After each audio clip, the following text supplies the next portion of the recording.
What an honor it is to be here in Vietnam, in the very heart of the Indo-Pacific, to address the people and business leaders of this region. This has already been a remarkable week for the United States in this wonderful part of the world. Starting from Hawaii, Melania and I traveled to Japan, South Korea, and China, and now to Vietnam to be here with all of you today. Before we begin, I want to address all those affected by Typhoon Damre. Americans are praying for you and for your recovery in the months ahead.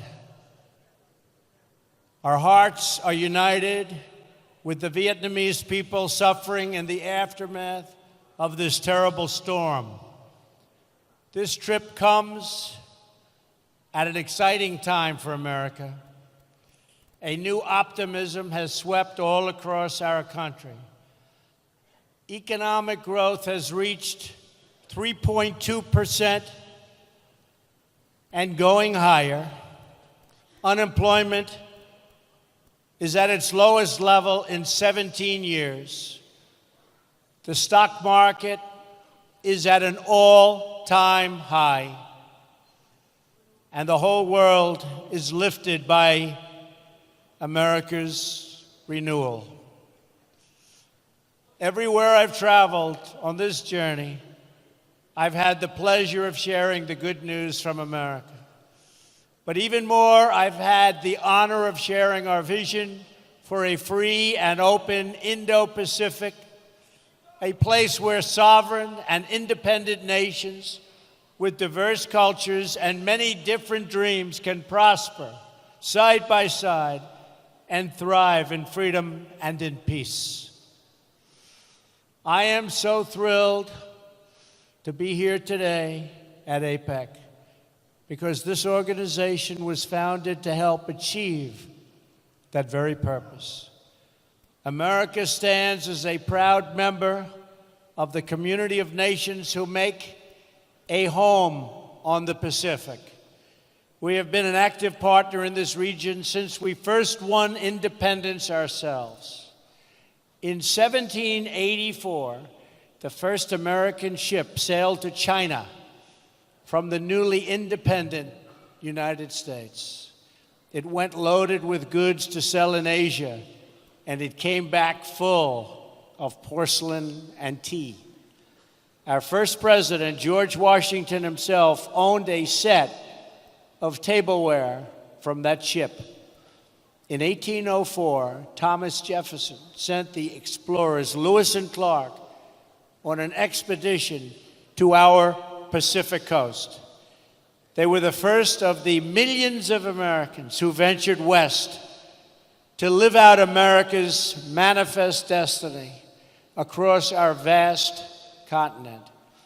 In 1817, our Congress approved the first full-time Pacific development of an American warship.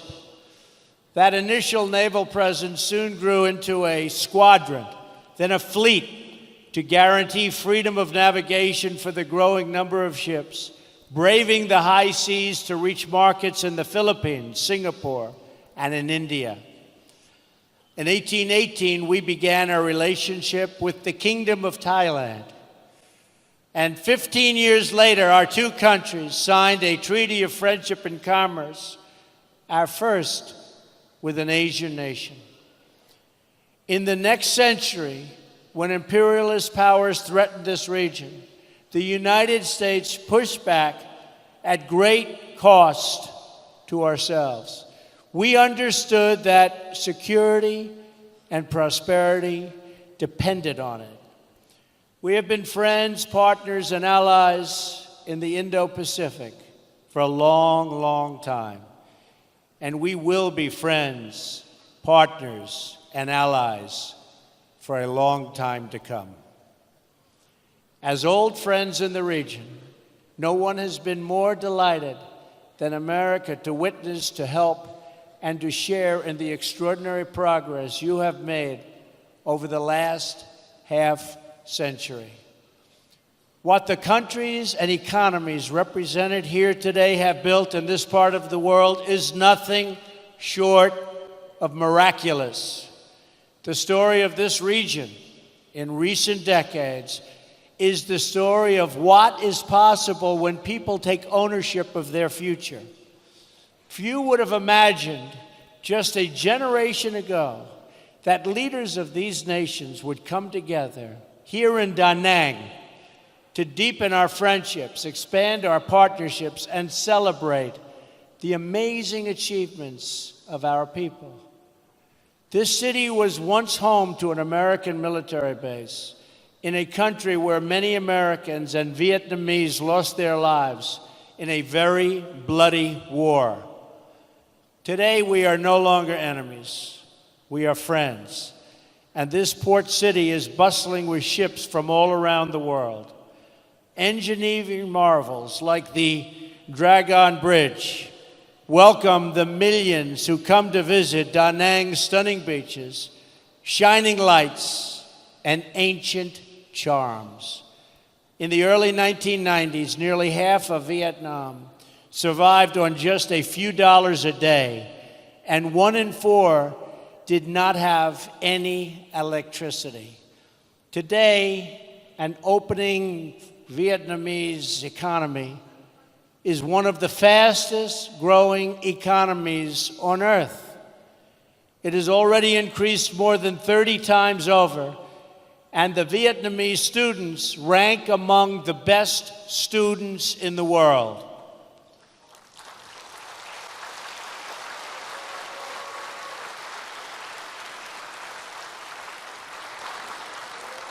And that is very impressive. This is the same story of incredible transformation that we have seen across the region.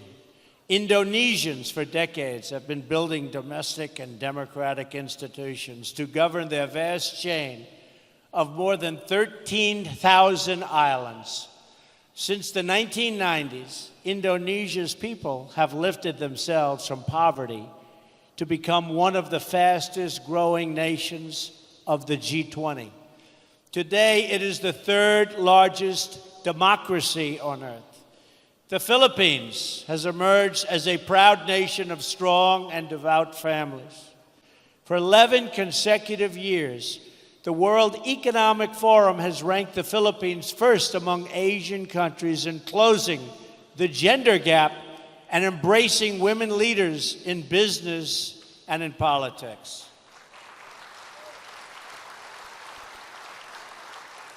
The Kingdom of Thailand has become an upper middle income country in less than a generation.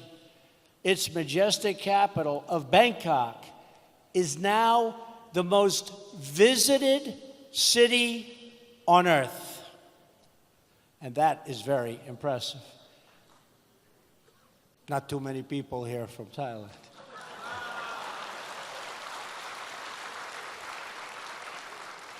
Malaysia has rapidly developed through recent decades, and it is now ranked as one of the best places in the world to do business. In Singapore, citizens born to parents who survived on $500 a day are now among the highest earners in the world, a transformation made possible by the vision of Lee Kuan Yew's vision of honest governance and the rule of law. And his great son is now doing an amazing job. As I recently observed in South Korea, the people of that republic took a poor country ravaged by war and in just a few decades turned it into one of the wealthiest democracies on earth. Today, South Koreans enjoy higher incomes than the citizens of many European Union countries. It was great spending time with President Moon. Everyone knows of China's impressive achievements over the past several decades. During this period, and it was a period of great market reforms, large parts of China experienced rapid economic growth. Jobs boomed, and more than 800 million citizens rose out of poverty. I just left China this morning and had a really productive meeting and a wonderful time with our gracious host, President Xi. And as I saw on my first stop of this trip, in Japan, we see a dynamic democracy in a land of industrial, technological, and cultural wonders. In fewer than 60 years, that island nation has produced 24 Nobel Prize winners for achievements in physics, chemistry, medicine, literature, and the promotion of peace.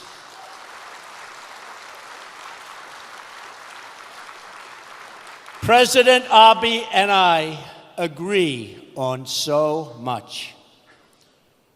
In the broader region, countries outside of APEC are also making great strides in this new chapter for the Indo-Pacific. India is celebrating the 70th anniversary of its independence.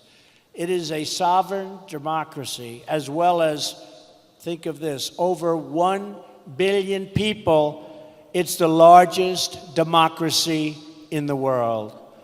Since India opened its economy, it has achieved astounding growth and a new world of opportunity for its expanding middle class.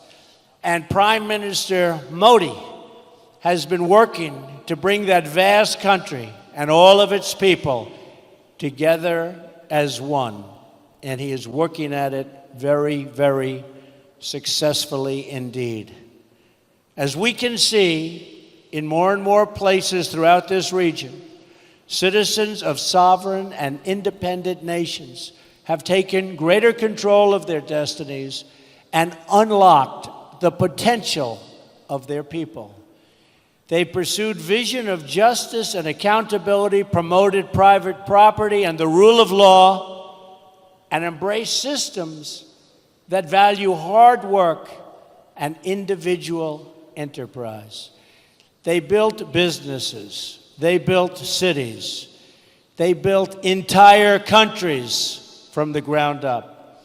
Many of you in this room have taken part in these great uplifting national projects of building.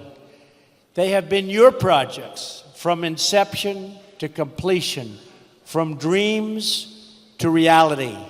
With your help, this entire region has emerged, and it is still emerging, as a beautiful constellation of nations, each its own bright star, satellites to none, and each one a people, a culture, a way of life, and a home.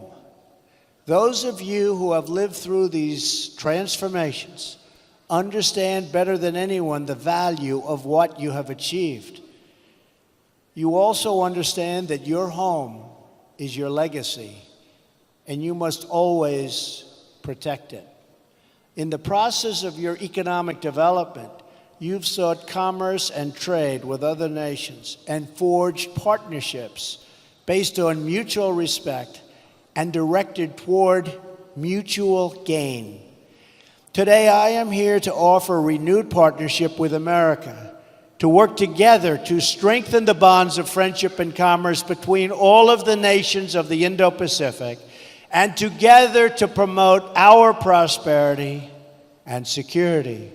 At the core of this partnership, we seek robust trade relationships rooted in the principles of fairness and reciprocity.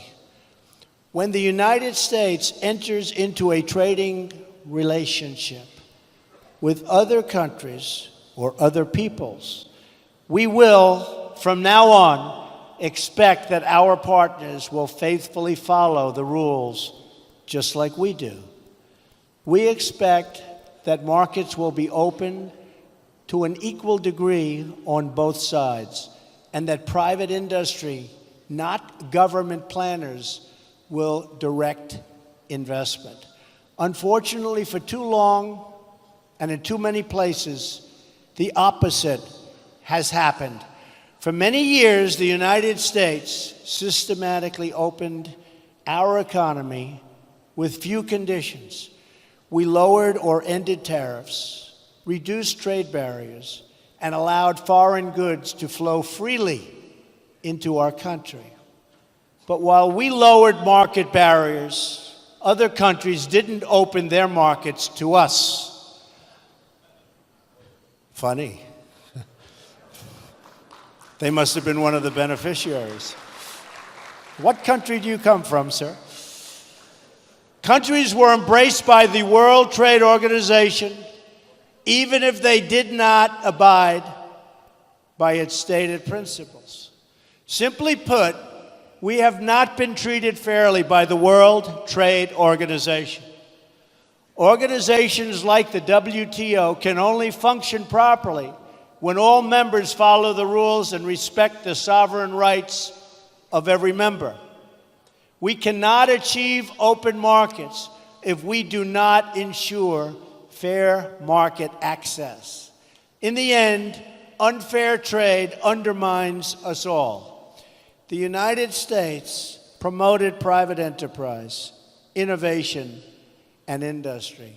Other countries use government-run industrial planning and state-owned enterprises. We adhere to WTO principles on protecting intellectual property and ensuring fair and equal market access. They engaged in product dumping, subsidized goods, currency manipulation, and predatory industrial policies. They ignored the rules to gain advantage over those who followed the rules, causing enormous distortions in commerce and threatening the foundations of international trade itself.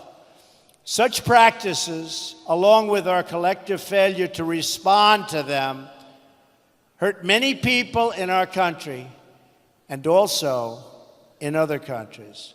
Jobs, factories, and industries were stripped out of the United States and out of many countries in addition.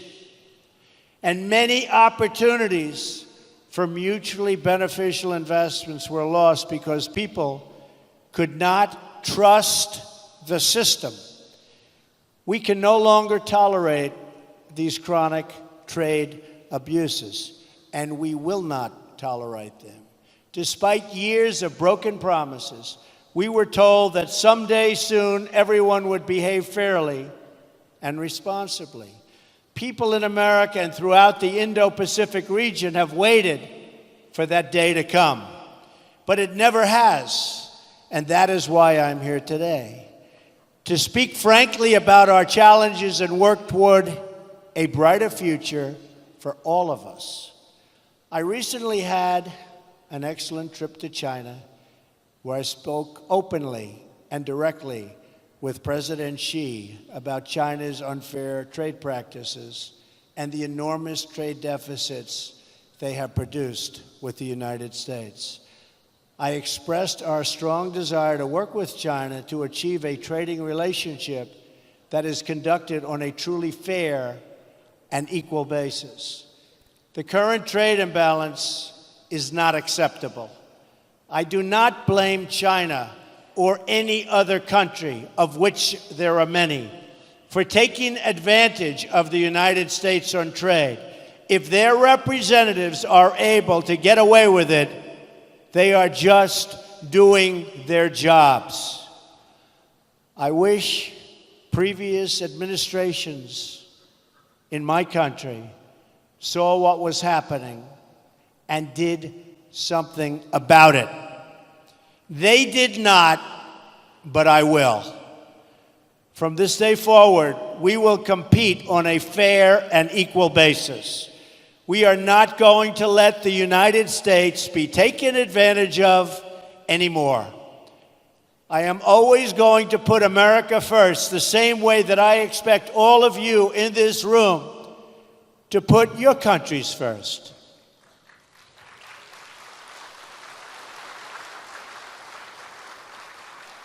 The United States is prepared to work with each of the leaders in this room today to achieve mutually beneficial commerce that is in the interests of both your countries and mine.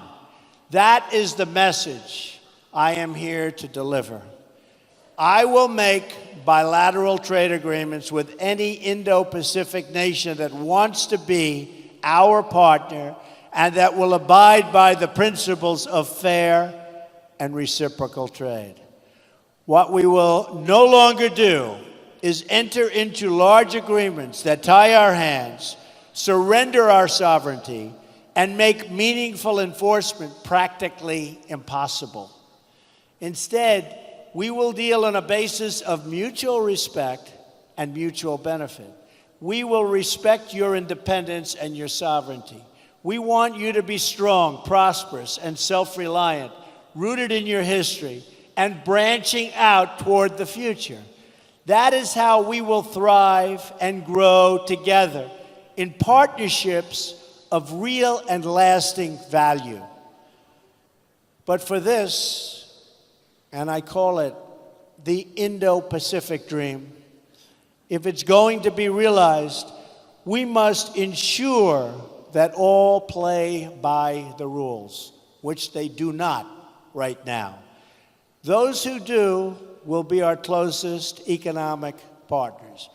Those who do not can be certain that the United States will no longer turn a blind eye to violations, cheating, or economic aggression.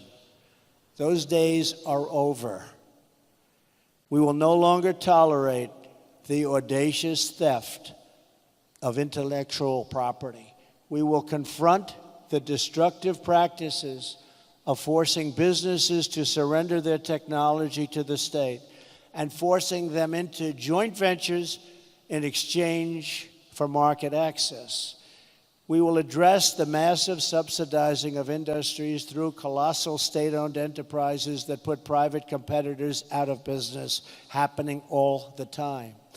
We will not remain silent as American companies are targeted by state-affiliated actors for economic gain, whether through cyber attacks, corporate espionage, or other anti-competitive practices. We will encourage all nations to speak out loudly when the principles of fairness and reciprocity are violated. We know it is in America's interest to have partners throughout this region that are thriving, prosperous, and dependent on no one. We will not make decisions for the purpose of power or patronage. We will never ask our partners to surrender their sovereignty, privacy, and intellectual property, or to limit contracts to state-owned suppliers. We will find opportunities for our private sector to work with yours and to create jobs and wealth for us all. We seek strong partners, not weak partners. We seek strong neighbors, not weak neighbors. Above all, we seek friendship, and we don't dream of domination. For this reason, we're also refocusing our existing development efforts. We are calling on the World Bank and the Asian Development Bank to direct their efforts toward high-quality infrastructure investment that promotes economic growth. The United States will also do its part. We are also committed to reforming our development finance institutions so that they better incentivize private sector investment in your economies and provide strong alternatives to state-directed initiatives that come with many strings attached. The United States has been reminded time and time again in recent years that economic security is not merely related to national security. Economic security is national security. It is vital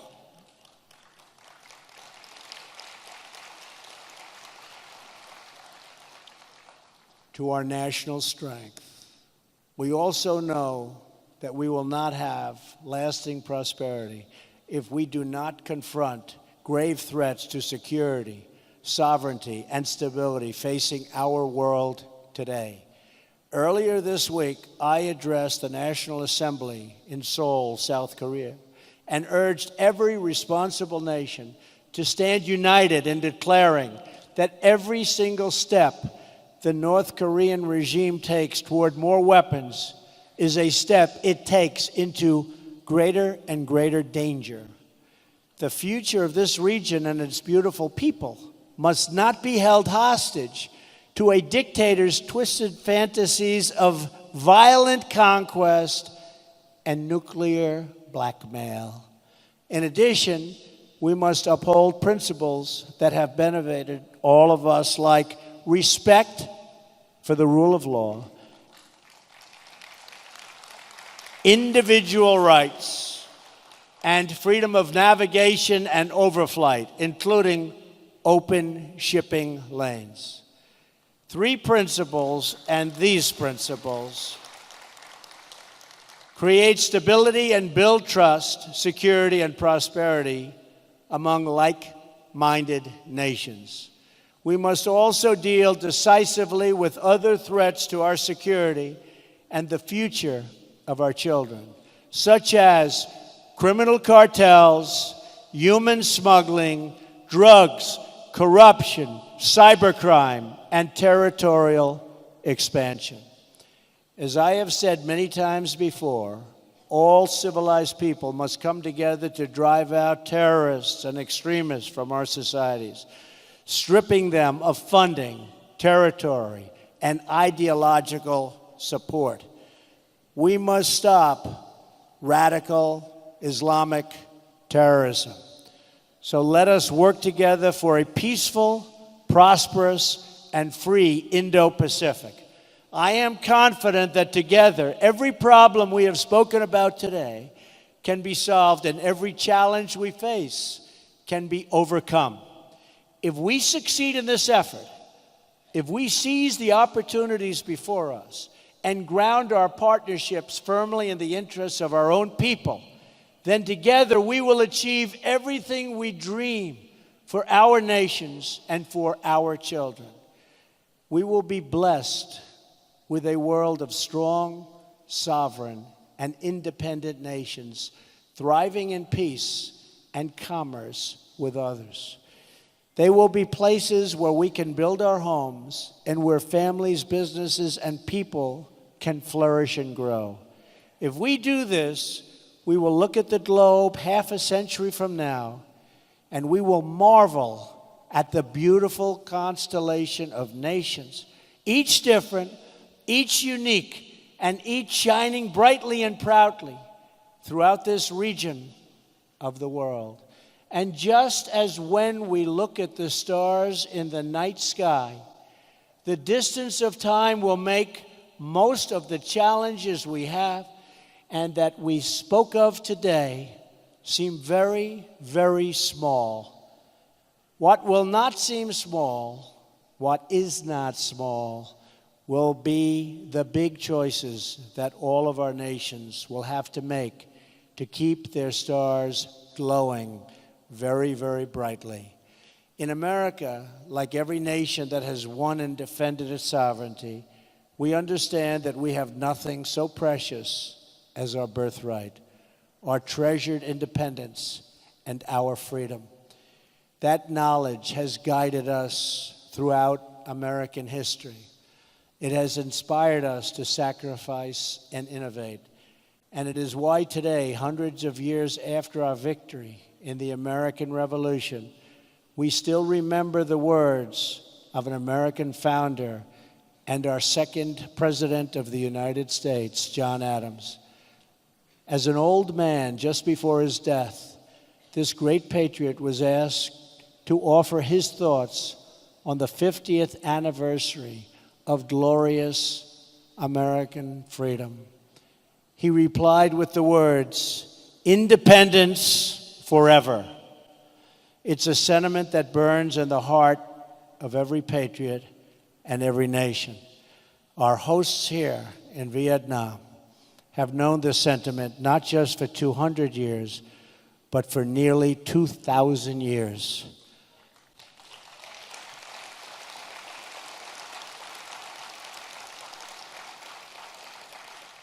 It was around 40 AD when two Vietnamese sisters, the Trung sisters, first awakened the spirit of the people of this land.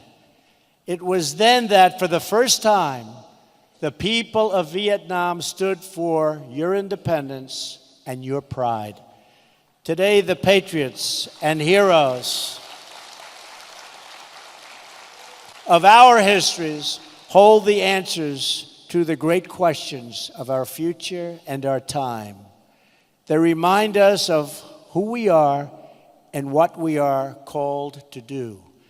Together, we have it in our power to lift our people and our world to new heights, heights that have never been attained. So let us choose a future of patriotism, prosperity, and pride. Let us choose wealth and freedom over poverty and servitude. Let us choose a free and open Indo-Pacific. Finally, let us never forget, the world has many places, many dreams, and many roads. But in all of the world, there is no place like home. And so, for family, for country, for freedom, for history, and for the glory of God, protect your home, defend your home, and love your home today and for all time. Thank you. God bless you. God bless the Pacific region.